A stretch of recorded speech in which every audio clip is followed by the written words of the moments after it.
स्वः तत्सवितुर्वरेण्यं भृगो देवस्य धीमहि धियो यो नः प्रचोदयात्। ॐ सहना भवतु सहनौ भुनक्तु सह वीर्यं करवावहै तेजस्विनावधीतमस्तु मा विद्विषावहै।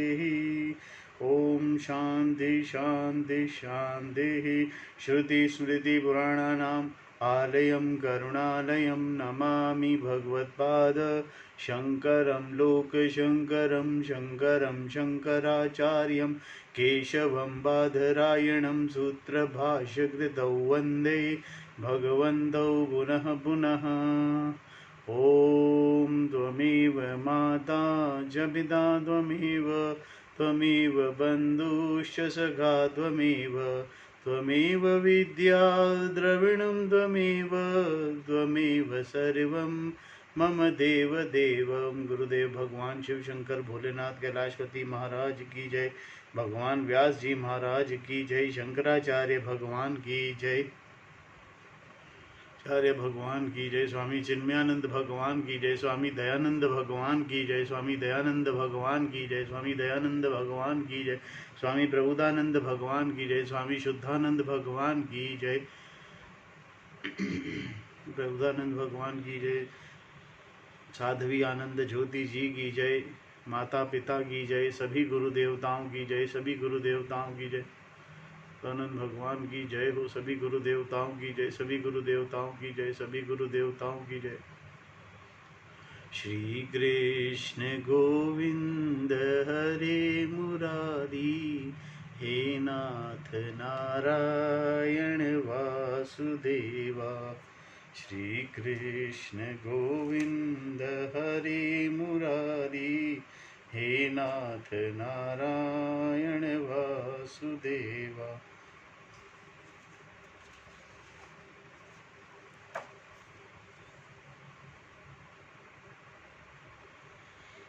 Shrimad Bhagavad Gita chapter 6 verse number 30।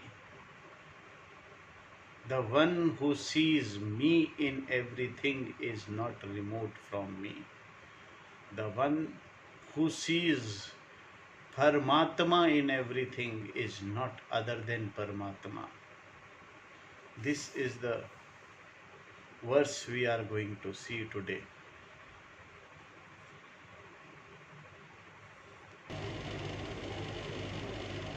यह मां पश्यति सर्वत्र सर्वं च मयि पश्यति तस्य अहं न प्रणश्यामि सः च मे न प्रणश्यति।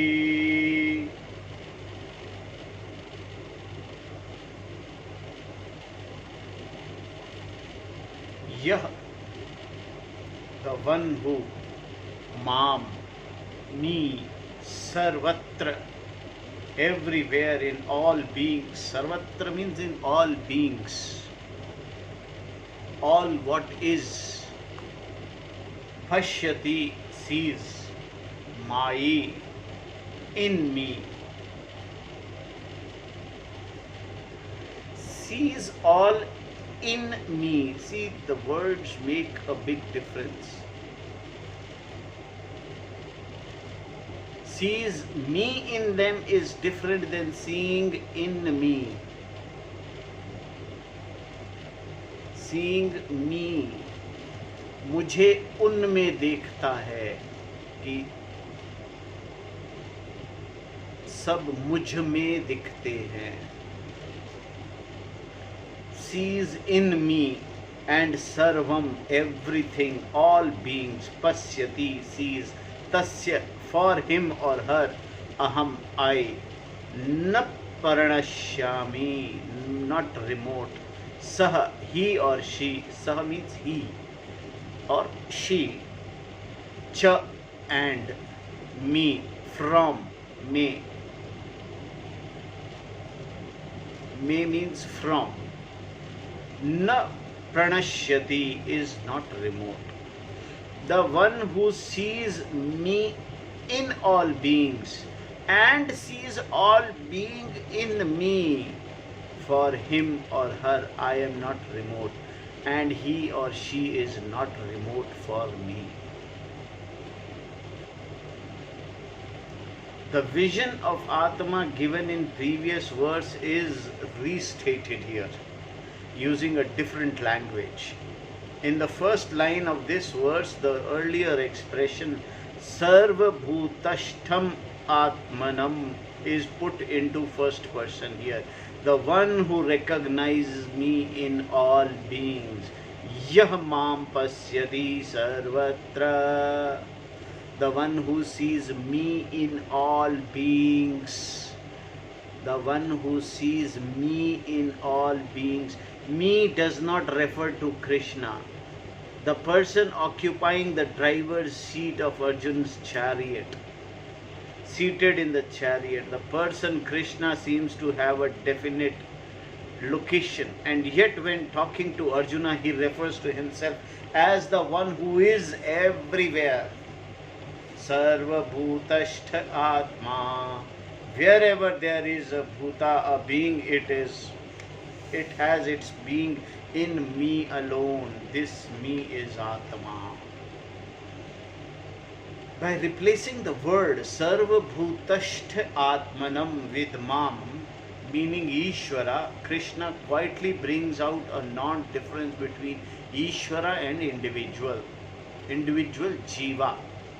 The one who sees me, Ishvara, in all beings, meaning as Adhisthana, the basis of all beings, who knows oneself to be the same Ishvara, Paramatma, being non-separate from Atma.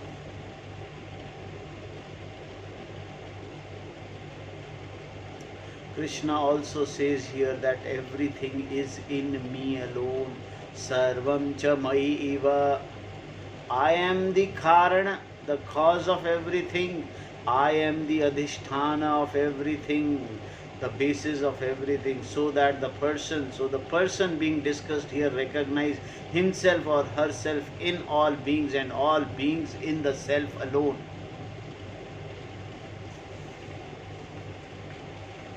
All beings are in self alone. There is nothing other than me, and I am not other than the self. The only difference between this verse and the previous verse then is that the word Atma has been replaced by the first person, Mam, me. Between the me in the present verse and the Atma in the previous verse, there is no difference whatsoever. One who sees Atma in everything and everything in Atma recognizes Ishvara, me. In everything and everything in me. I am the one who is the basis of all beings, and in me all the beings have their being, their existence. I am in all beings, and all beings have their, and me, all the beings have their being, their existence. In me,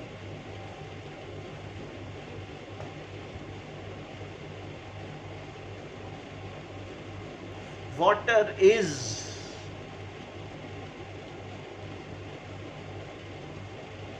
the basis of all waves. Water is in all waves, and all waves are water.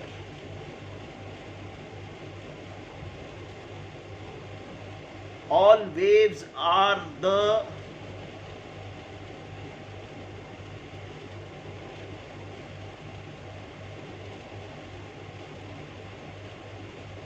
basis. Water is the basis of all waves. Water is the base of all waves.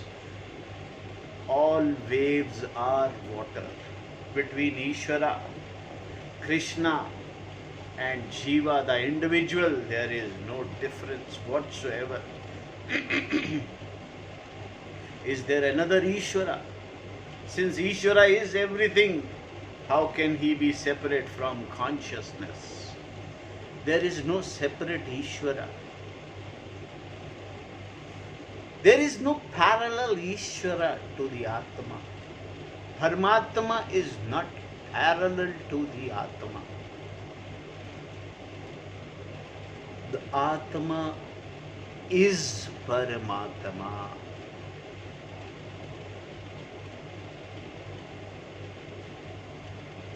Like wave is not parallel to water. Wave is water.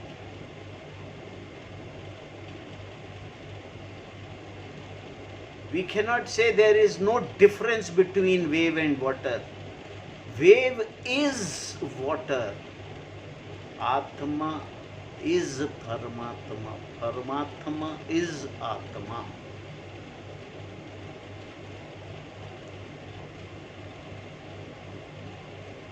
Ishvara is everything. How can we separate from consciousness, Chaitanya, that is the Atma? If Chaitanya Atma is limitless, that is Brahman, then there is no way another being called Ishvara can be standing separately somewhere. If this were the case, Ishvara would become just another guy. Then there would be a difference between Jiva and Ishvara. That could never be resolved. If there were two, then this issue cannot be resolved. There are various contentions in terms of Ishvara, the Lord, and the individual, which have to be analyzed to see if there is any truth in them. Suppose you say, as some do, that the Lord is everywhere and I am a fraction of the Lord. Some people say like that, I am the fraction of Lord. Fraction. Does it mean that all these fractions together make the Lord? If not, what does it mean? Which is the fraction? Please tell me. Is your physical body the fraction? Is your mind the fraction? Or is your Atma Chaitanya the fraction? And in all this, what is dependent on what? What is the reality of what? What is the reality of this physical body, this mind, and so on? When you analyze them all, you find only one existence, and the Swarupa of this Satya is nothing but Param Brahma, which is Chaitanya Atma. When the Shastra talks of Ishvara, in its form, one particular standpoint. When the Shastra talks about Ishvara, it is from a one standpoint, particular. All that is Parameshvara alone. Jiva is also just a standpoint. Only from a particular standpoint is there a difference between Jiva and Ishvara. From the standpoint of Upadhi, there is Jiva and there is Ishvara.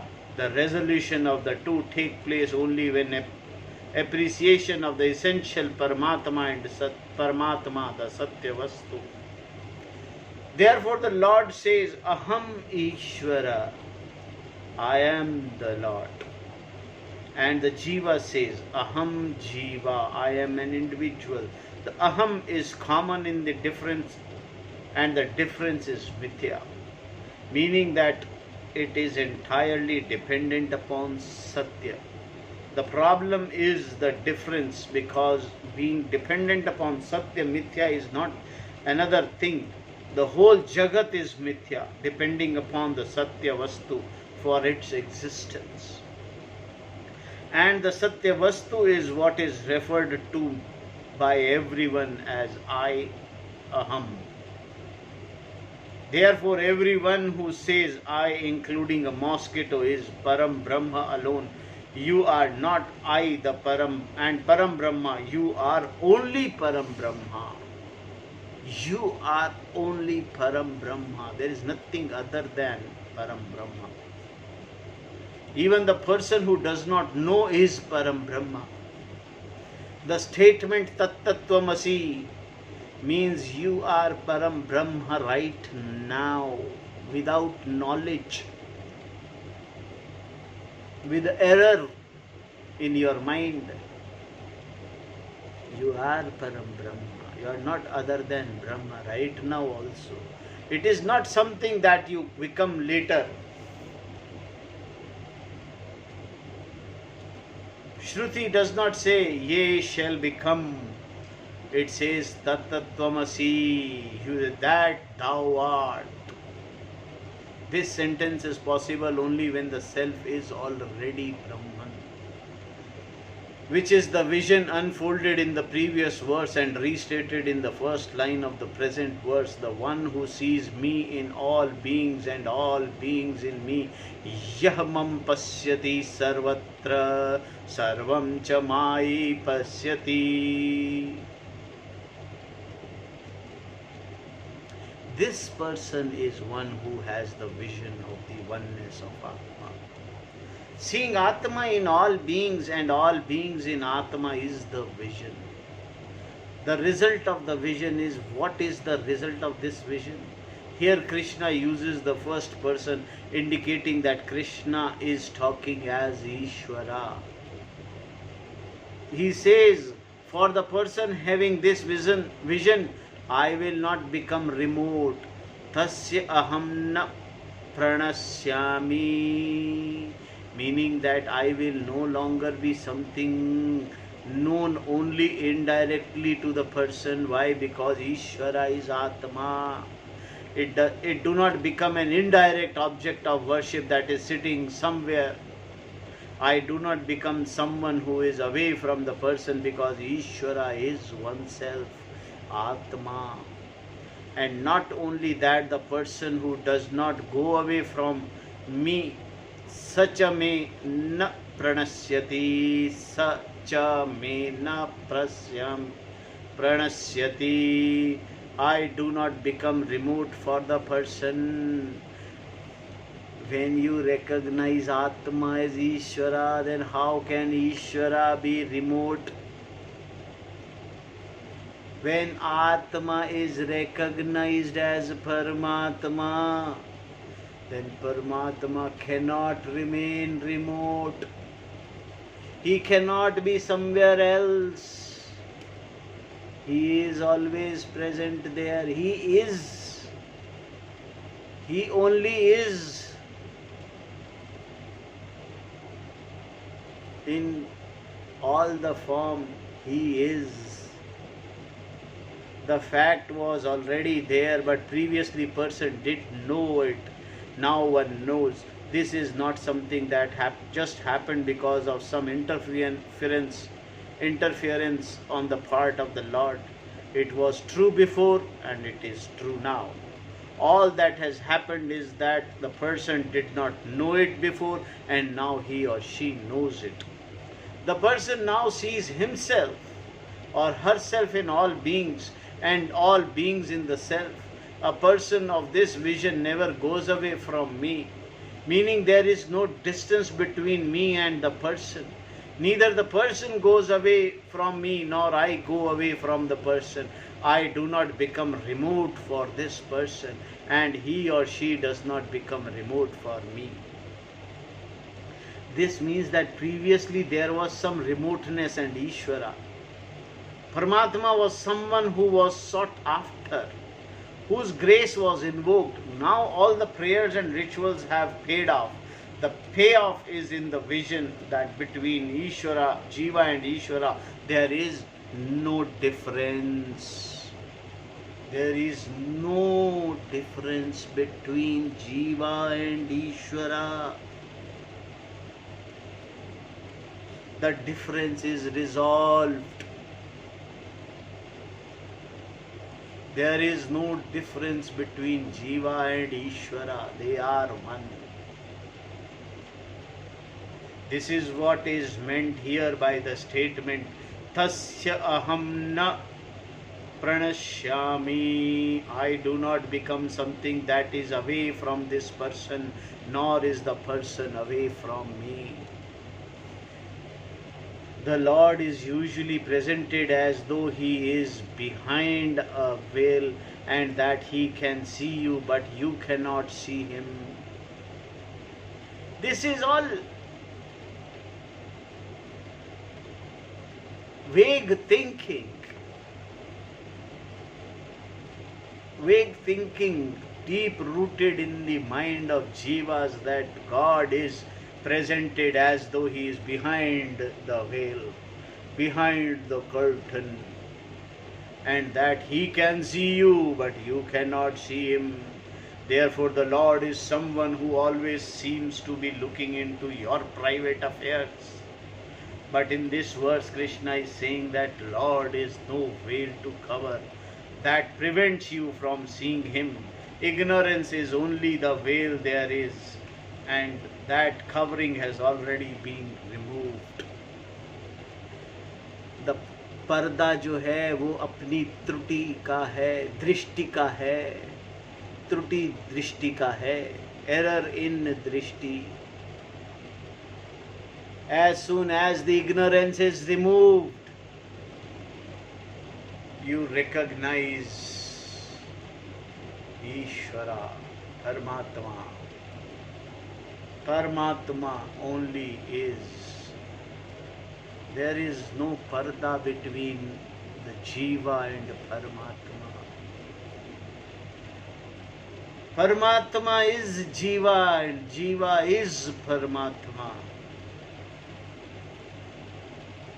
So there is no obstacle, there is only one vision, the vision of Para-Atma, the whole. Everything resolves into one Atma alone. Elsewhere Shankaracharya ji says, Ardha shlokena parvakshami yaduktam grantha kotibih. In half a verse I shall explain what has said before by millions of words and texts, and having already used one half of a verse to say this much, he completes the verse by saying Brahma Satyam Jagat Mithya, Brahma Satyam Jagat Mithya, Jiva Brahma Iva Na Aparaha. Brahman is Satya and the whole world, Jagat, is Mithya. And Jiva is not separate from Brahman. This means that the body, mind and senses are also Mithya. And the Jiva, that is other than physical body, mind and sense, that is Atma, is Brahman. It means I am everything. Idam sarvam aham asmi. This recognition, this is the vision that resolves the difference between the Jiva and Ishvara. Which is why Ishvara is never remote from you, nor are you ever away from him. There is no difference other than what is caused by ignorance. Ignorance being removed, all that there is one flame of consciousness in which everything exists. Everything that is inquired into, everything that is not inquired into, the known and the unknown, all exist in Atma alone. The Atma of Ishvara and the Atma of Jiva is one and the same Atma, whose Swarupa is consciousness. This consciousness, Atma alone, is self-existent. The whole, which is Ishvara, which is Jiva. The yogi, recognizing me in all beings, abides in me. In verse number 31, Bhagavan says, Sarva bhuta sthitam yo mam bhajyat ekatvam mastitah sarvatha vartamano api sayogi mai vartate. Yah, the one who, ekatvam, oneness, asthitam, sane, having recognized, sarvabhutashthitam, abiding in all beings, mam, me, bhajati, gains the vision, sah yogi, the yogi, sarvatah, in whatever way, vartamanaha, remaining, api, even my, in me, vartate, abides. The one who gains the vision, having recognized the oneness of me abiding in all beings, that yogi abides in me, whatever he or she does. This verse continues to discuss the person who has the vision of oneness of Atma in all beings, who knows that Atma is oneself alone and is therefore not separate from Ishvara. All this is restated here. Mam sarva bhuta sthitam yo bhajyati. Refer to the one who gains the vision of Ishvara as that which abides in all beings. Therefore, the self is non-separate from Parameshwara. The vision that is gained in terms of oneness of Atma, the oneness of Atma that is never divided, that is the undivided whole. And the one who recognizes Ishvara in this undivided form, Ekatvam asthitaha, the one who gains this vision of Ishvara, however he or she may live, remains with Ishvara. Sarvatah vartamana api sahyogi mai vartate. Thus Krishna says, the person remains in me alone.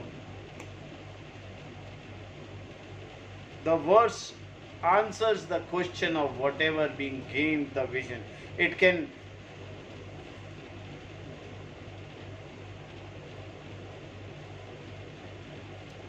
never be lost. I am often asked, Swamiji is often asked, suppose a person gains this vision, is it not possible that living in the day-to-day world of duality, the person can lose the Atma?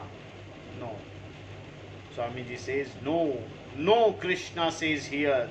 Whatever the person does, whatever happens to the person, seeing, hearing, talking, walking, in whichever way he or she happens to live, whether as brahmachari or a grahast or a sannyasi, as a man or a woman, young or old, sarvatha vartamanapi, the vision remains.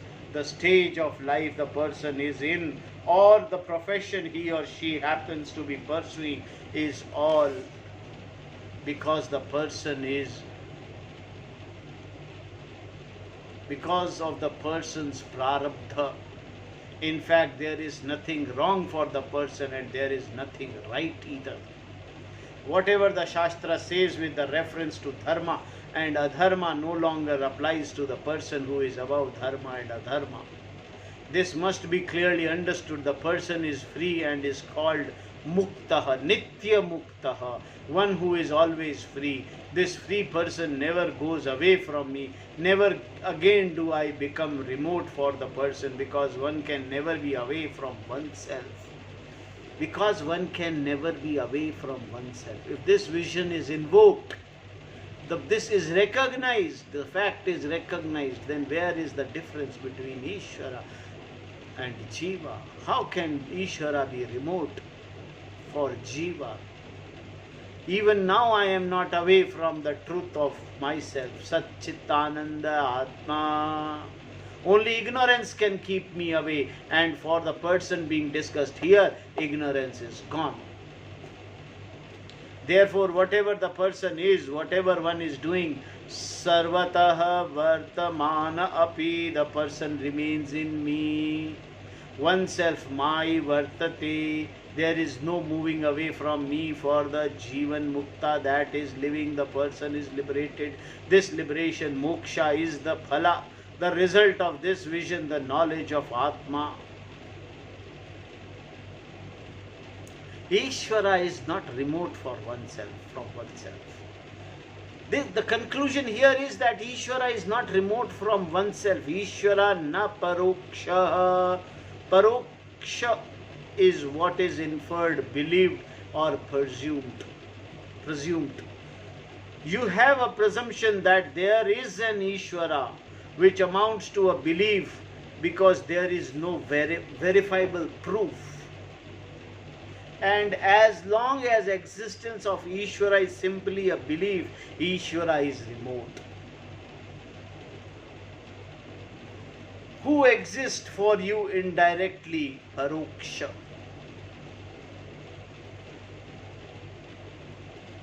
Who exists for you indirectly? Indirectly means paroksha. He is there, but you cannot prove it. Paroksha hai. Similarly, if you say that a tree exists, but you do not directly see it, it is paroksha. A tree is there in the garden. Paroksha. For example, by seeing smoke, you can assume there is fire, even though the fire is not directly seen by you. Any object whose existence you arrive at through inference is called paroksha, indirectly known. Whereas everything that is sensorily perceived, anything you see, hear, smell, taste or touch is called pratyaksha. Pratyaksha. You can identify through your sense organs. They are pratyaksha to you. When I hold up a piece of crystal, knowing it is crystal, it is pratyaksha for me. But for you it will be paroksha if you do not know whether it is crystal or a glass.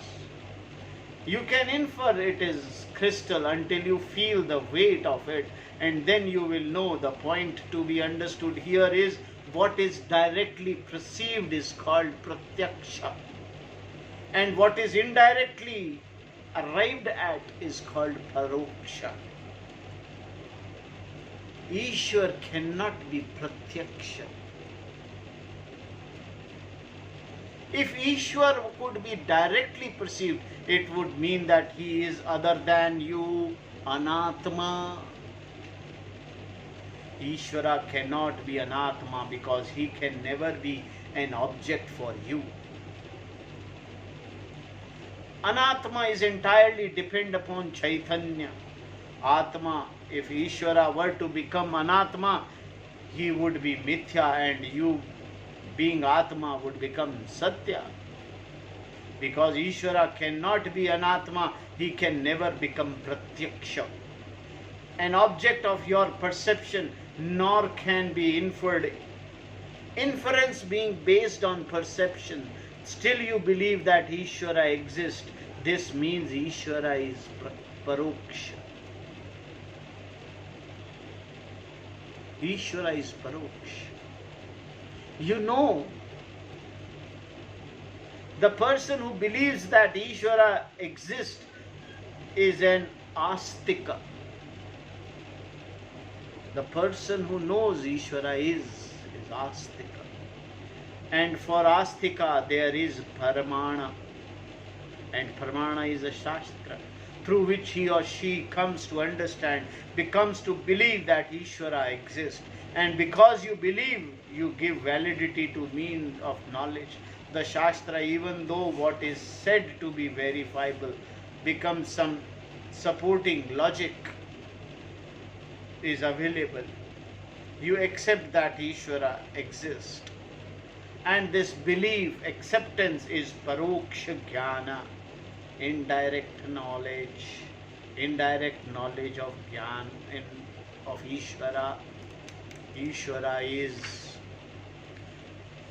self-knowledge, is the immediate knowledge. But the knowledge being discussed here in this verse is not paroksha jnana.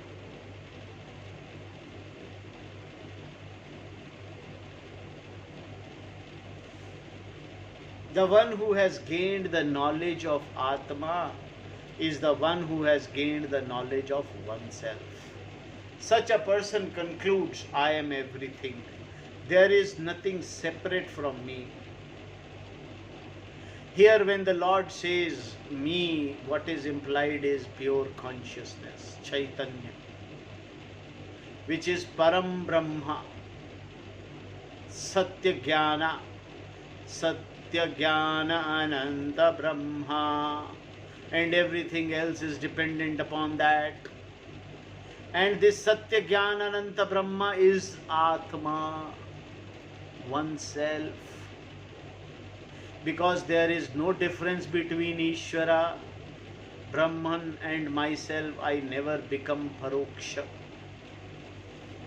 I never become Paroksha to him, nor does he become Paroksha to me. This is what is called Advaita, the non-difference between Abheda. The non-difference. Abhed.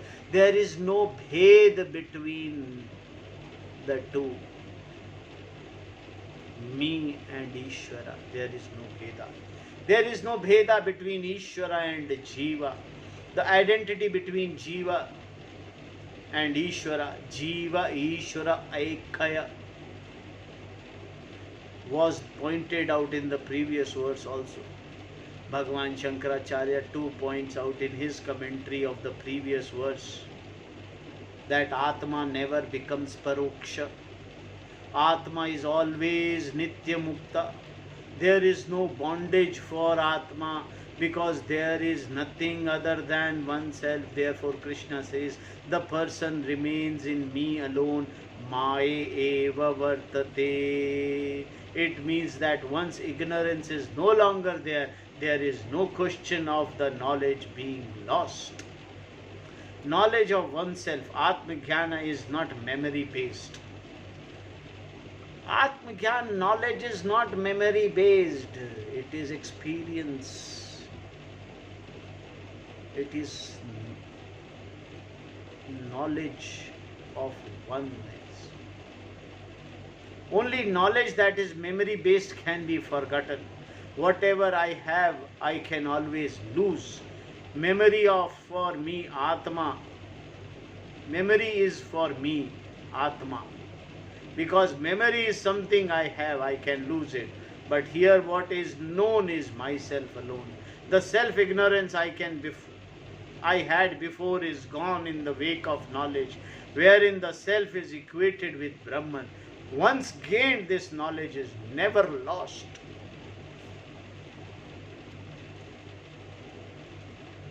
See, there is difference between actually knowing and knowing also. If it is only knowing, you are still going to remain in fear. Fear of forgetting the knowledge. Fear of, again, I have to establish my oneness with the Ishvara. But if you have actually understood it, that you are one with Ishvara, then you cannot, then there is no way of forgetting it. Once gained, this knowledge is never lost. Unless Atma becomes Paroksha, there is no question of one wise person being away from me. And Atma can never become Paroksha because it is Nitya Aparoksha. It is always directly known by me.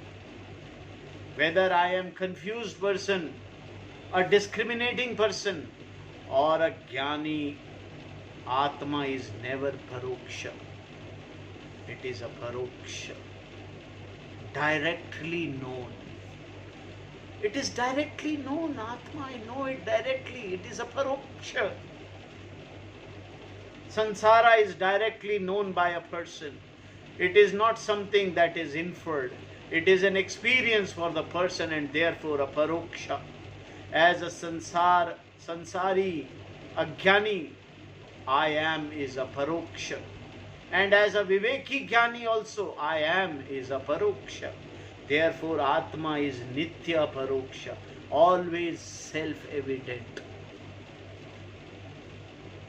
Aparoksha means also self-evident. It is directly known. There is no pramana. It is self-siddha, self-evident. Being Nitya Aparoksha Atma is Nitya Mukta, always liberated. Knowledge makes the person recognize the fact of being ever liberated, which is why the person is called Jivan Mukta. Living, the person gains the knowledge that is liberation. Once this knowledge has been gained, one can do what one wants. From Vaidika karma, teach or not teach. Let the person be in any stage of life and perform any action, he or she is still with me alone. Even for the sake of argument, if such a person were to commit murder, the person would not be away from me because he or she is not a doer. He is not a karta. The next question, of course, is, could such a person commit such actions? No, says Krishna in the next verse. Wrong action is not possible by wise person. Wise person will not do any wrong action. This we will do in verse number 32 tomorrow. Om Tat Sat. Om Purnamadaha Purnamidam Purnat Purnamudashyate Purnasya Purnamadaya Purnameva Vasishyate. Om Shanti Shanti Shanti. Harihi Om Tat Sat. Om Gurubhyo Namaha.